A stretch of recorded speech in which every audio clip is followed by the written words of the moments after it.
এই বিশাল আফ্রিকার কূলে আধুনিক সভ্যতার কোলাহল থেকে অনেক দূরে তানজিয়ার রুক্ষ মাটিতে লুকিয়ে আছে এক প্রাচীন জীবনধারা। পুন্ডুবাই গোর্জা এবং লেক ইয়াসিরের কাছাকাছি অঞ্চলে বসবাস করে এক রহস্যময় উপজাতি, যাদের নাম হাটজাবি। এরা পৃথিবীর শেষ শিকারী সংগ্রাহক উপজাতিদের মধ্যে অন্যতম।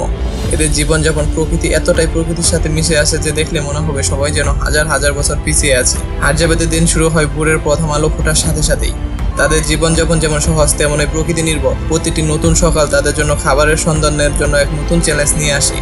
পুরুষ ও মহিলা উভয়ে এই ধরনের মৌলিক চাহিদা পূরণের জন্য বেরিয়ে পড়ে খাবারের খোঁজে, কারণ প্রকৃতির দানই তাদের বেঁচে থাকার একমাত্র সম্বল। এদের খাদ্য তালিকার মূল আকর্ষণ হলো মধু, এছাড়াও বন্যকন্দ, বিভিন্ন ধরনের টাটকা ফল। অবশ্য মাংস তাদের দৈনন্দিন খাবারের অংশ। শুষ্ক মৌসুমে যখন খাবারের অন্যান্য উৎস সীমিত হয়ে আসে, তখন মাংস তাদের জন্য জীবন ধারণের অন্যতম অপরিহার্য হয়ে ওঠে। তারা বানর, হরিণ, ছাগল, জেব্রা, এমনকি পিগের মতো বিভিন্ন প্রাণী শিকার করে থাকে।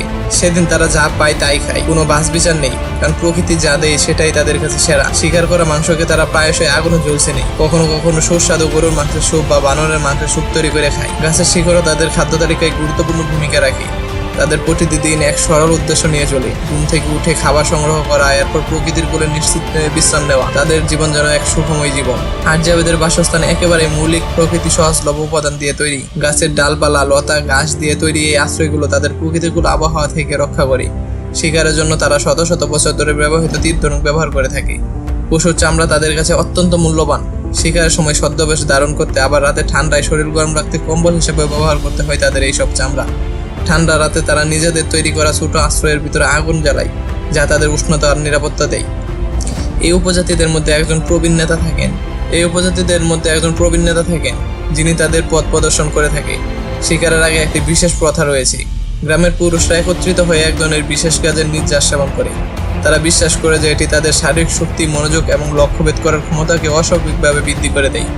তাদের এই সেবনের পদ্ধতিও বেশ অন্যান্য, যা তাদের সংস্কৃতিতে গভীর বিশ্বাস ও আস্থার প্রতীক। মধু সংগ্রহের জন্য তারা সাধারণত শক্তিশালী কুড়াল ব্যবহার করে গাছের গুঁড়ি কাটে।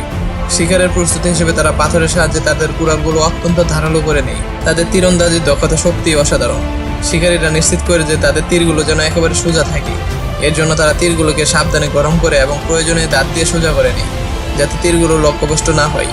এই প্রতিটি তীর প্রতিটি ব্যক্তির নিজস্ব হাতে তৈরি, যা তাদের ব্যক্তিগত নৈপুণ্য ও শিকারের প্রতি নিবেদনকে প্রতিফলিত করে। একটি সফল শিকারের পর হাটজাবেরা আনন্দের সাথে একটি নিরাপদ জায়গা খুঁজে নেয়, যেখানে তারা আগুন জ্বালিয়ে শিকার করার পশুর মাংসকে জ্বলছে নেই। কিছু মাংস ঘটনাস্থলেই তারা একসাথে ভাগ করে খায়, আর বাকিটা যত্ন সহকারে তাদের পরিবারের জন্য গ্রামে নিয়ে আসে।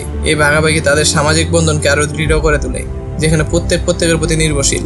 মধু সংগ্রহের পদ্ধতিও বেশ রোমাঞ্চকর। তারা প্রথমে গাছের দিকে কান পেতে মৌমাছির শব্দ শুনে এবং তাদের উড়ন্ত পথ অনুসরণ করে মৌচাকের অবস্থান নিশ্চিত করে। এরপর যখন তারা মৌচাক খুঁজে পায়, তখন একজন আগুন জ্বালায় ধোঁয়া তৈরি করার জন্য, আর অন্যজন কুড়াল নিয়ে গাছ কেটে মধু বের করে আনে। শুষ্ক মৌসুমে যখন নদী বা জলের উৎস শুকিয়ে যায়, তখন তারা মাটির গভীরে খনন করে ভূগর্ভস্থ জল খুঁজে বের করে। এই প্রক্রিয়া তাদের প্রকৃতির সাথে কতটা গভীর সম্পর্ক তারা প্রমাণ করে। হাটজাবি উপজাতির নিজস্ব বিশেষ উৎসব ও রীতিনীতি রয়েছে, যেখানে তারা তাদের ঐতিহ্যবাহী গান ও নাচের মাধ্যমে আনন্দ উদযাপন করে। তাদের গান আর নাচের প্রকৃতির প্রতি তাদের গভীর ভালোবাসা। এই অনুষ্ঠানের মাধ্যমে পূর্বপুরুষদের প্রতি শ্রদ্ধা ও জীবনযাপনের সরলতা ফুটে ওঠে। এই উৎসবগুলো তাদের সংস্কৃতির অবিচ্ছেদ্য অংশ। হাটজাবি উপজাতি আমাদের মনে করিয়ে দেয়, আধুনিক বিশ্বের কোলাহল আর তার বাইরেও এমন এক জীবন আছে যেখানে প্রকৃতি সবকিছু। তাদের জীবনযাপন যেমন সরল, তেমন এই প্রকৃতির প্রতি শ্রদ্ধাপূর্ণ। তারা আমাদের শেখায় কিভাবে সীমিত সম্পদের মধ্যে সুখী ও সন্তুষ্ট থাকা যায়, আর কিভাবে প্রকৃতির সাথে মিলেমিশে জীবনযাপন করা যায়। তাদের জীবনে একটি জীবন্ত ইতিহাস, যা প্রকৃতির সাথে মানুষের আদিম সম্পর্কের গল্প বলে।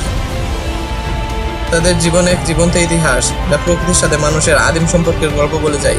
তাদের কাছ থেকে আমরা অনেক কিছু শিখতে পারি, কিভাবে একে অপরের পাশে থাকা যায়, কিভাবে মিলবন্ধনে আবদ্ধ হয়ে থাকা যায়। তো আজকের ভিডিও এই পর্যন্তই। দেখা হবে নেক্সট ভিডিওতে। ততক্ষণ সুস্থ থাকুন, ভালো থাকুন, আল্লাহ হাফেজ।